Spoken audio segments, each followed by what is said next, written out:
오늘 읽은 10절 말씀, 모세가 여호와께 아뢰되 주여 나는 본래 말을 잘하지 못하는 자니이다. 이게 벌써 모세가 네 번째 하나님께 반론을, 즉 하나님께 하신 말씀에 즉시 순종하는 것이 아니라 문제를 제기하는 거죠. 하나님, 무슨 말인지 알겠는데요, 그런데 저는 못하겠습니다. 이게 네 번째입니다. 말을 잘 못한다.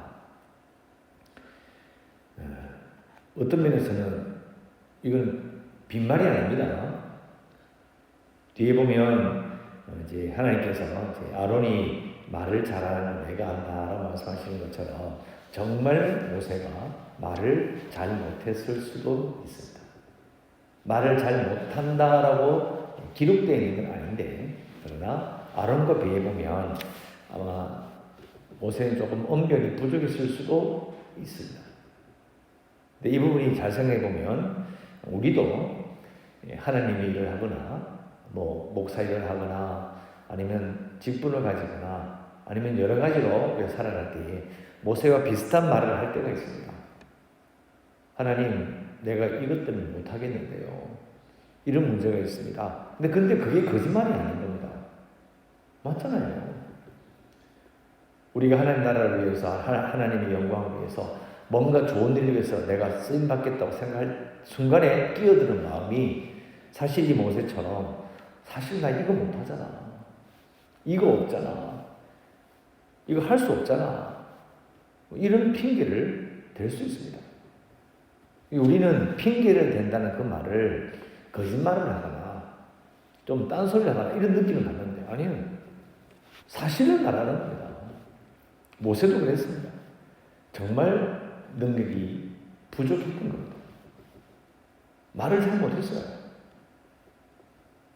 하나님께서는 그래도 말씀하시기를 11절에 말씀하시죠. 누가 사람의 입을 지었느냐?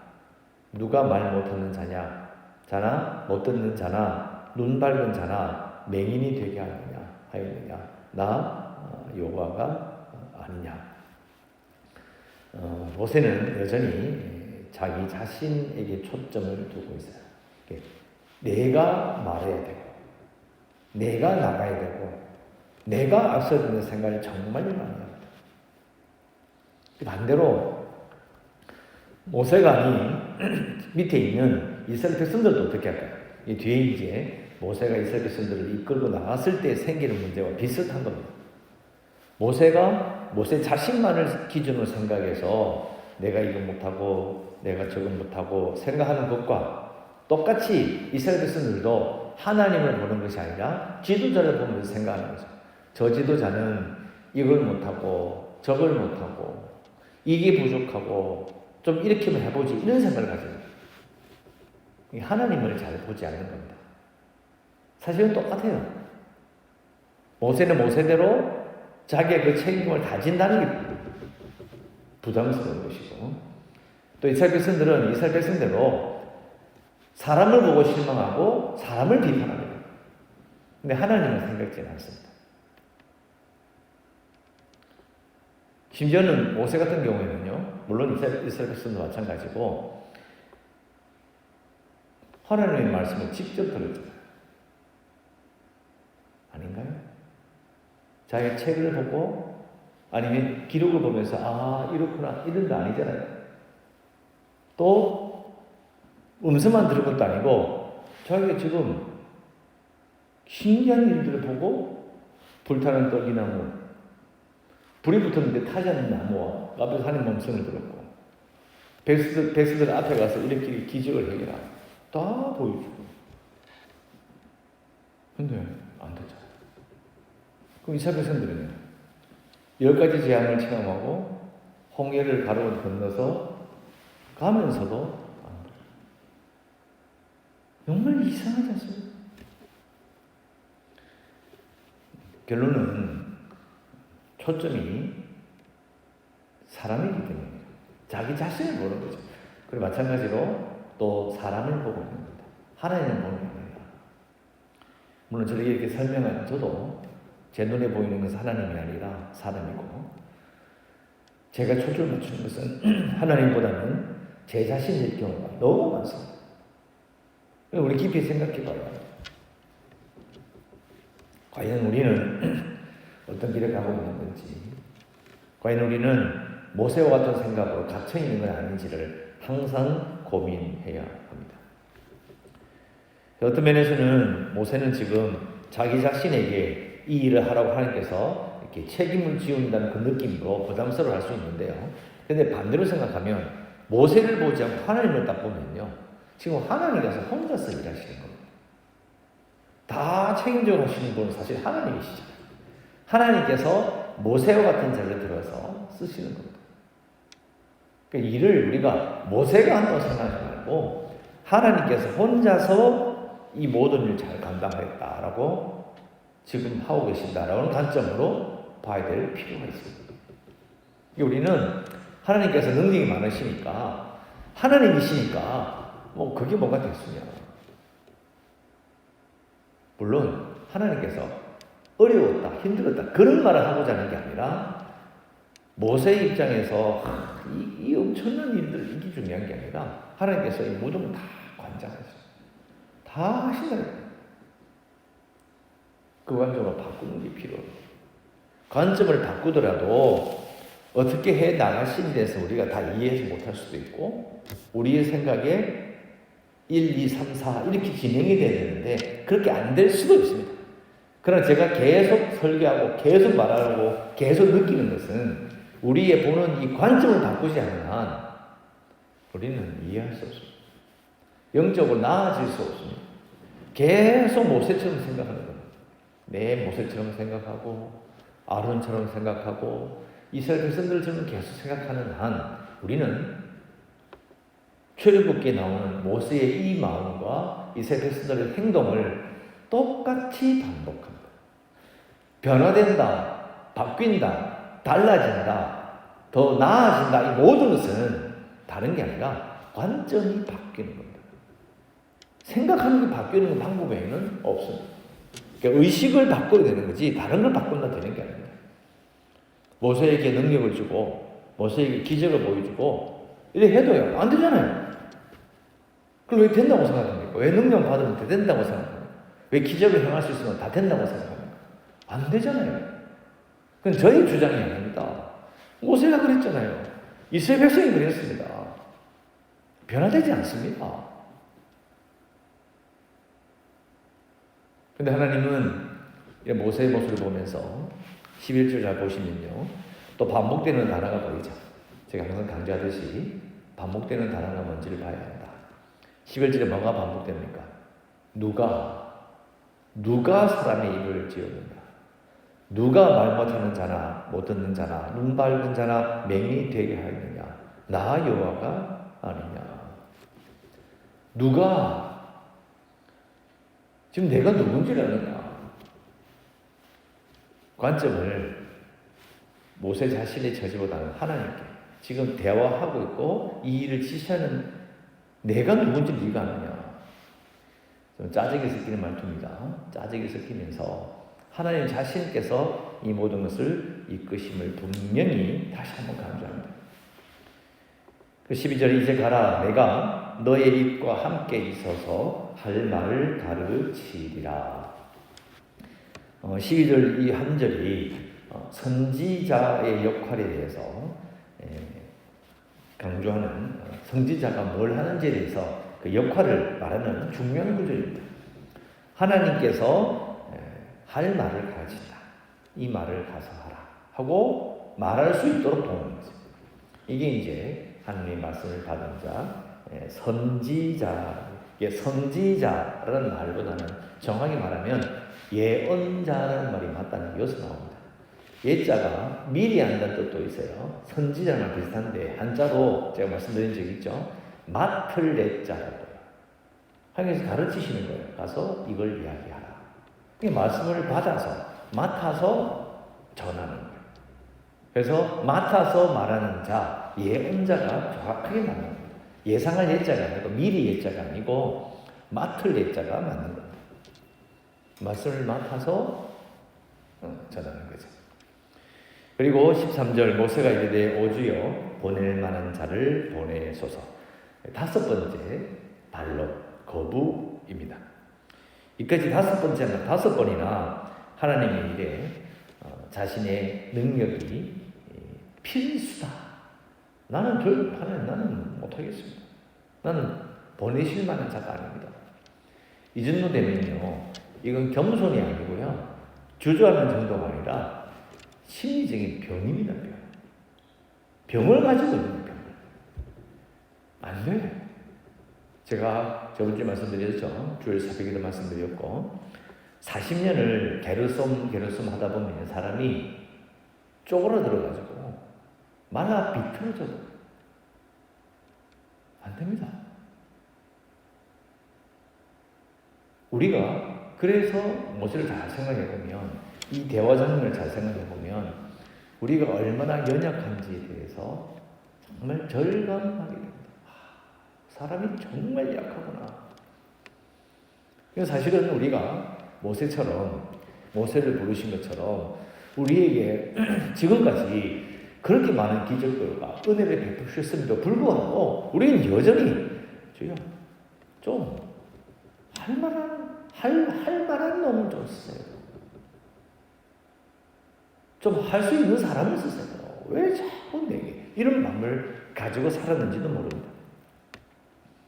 모세의 이 마음이 참 느껴집니다.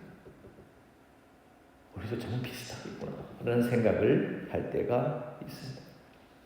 끊임없이 모세는 자기 자신만을 바라보고 자기만을 보고 자꾸 생각하고 있는 거고, 하나님은 모세가 아니라 물론 모세를 쓰시지만 그러나 전체적인 하나님의 계획을 보고 말하는 거예요. 아직 관점이 틀린 거죠. 이번에도 제가 관점을 이야기합니다. 어떻게 생각하느냐? 하나님 편에서 내려다보면서 보실 때 그 느낌과 우리가 하나님을 보는 것이 아니라 자기 발끝을 보기 때문에 완전히 다른 거예요. 쉬운 일은 아니죠. 생각을 바꾼다는 거. 내가 저쪽에 서지 않고 내가 여기 서 있다가 반대편에 가서 내 쪽을 보면 그게 어떻게 보일까? 이걸 아는 게 쉬운 일이 아니거든요. 우리는 완벽하게 반대편에 서면 저 사람 입장이 되면 하나님의 입장이 되면 내가 다 알겠지. 그게 아니라 어떻게 보이는지를 완벽하게 모를 수 있어요. 그러나 기억해야 되는 거예요. 내 관점이 내가 보는 게 이게 다가 아니라는 거죠. 나는 이렇게 느껴지는데 반대편에 가면 아니면 옆에서 보면 어떻게 보일까? 그 정도는 생각할 수 있어야 해요. 그 정도만 생각해도 알게 되는 거죠. 내 생각이 꼭 옳은 건 아니다. 내가 느끼는 것이 정확한 것은 아니다. 그래서 사실은 솔직히 얘기해요.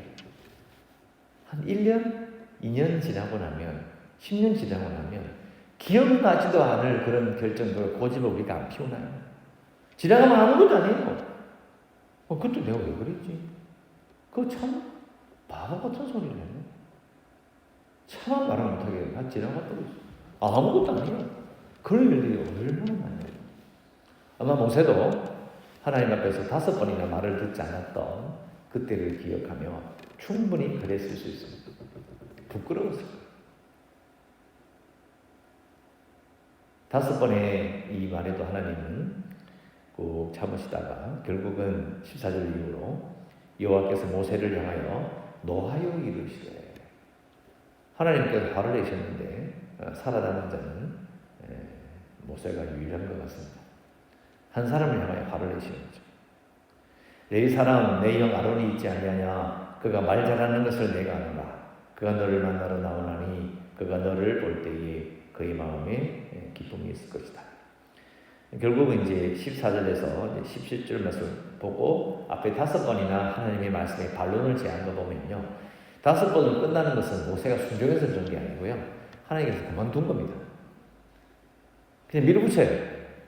그냥 단호하게 모세야 이제 그만하자, 그냥 가, 이겁니다.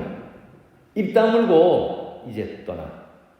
나는 아론을 붙여서 네 대신하게 할 테니까 그런 걱정하지 말고 그냥 가. 이게 교훈입니다. 어떤 면에서는요, 모세를 설득하는 것을 하나님께서 그만두신 겁니다. 설득하지 않으세요. 5번쯤 했으면 충분하지 않습니다. 그냥 밀고 가십니다. 15절에 너는 그에게 말하고 그의 입에 할 말을 주라. 내가 너희 입과 그의 입에 함께 있어서. 자, 말이 재밌죠? 모세는 내가 말해서 잘 못하겠는데요. 이렇게 말하는데도 모세를 제끼는 게 아니고 모세에게도 말하고 또 아론의 입에도 함께 하실 것을 분명히 말씀하십니다. 그래서 너희들이 행한 일을 가르치는데 16절 그가 너를 대신하여 백성에게 말할 것이니 그는 내 입을 대신하실 것이고 너는 그에게 하나님같이 되리라.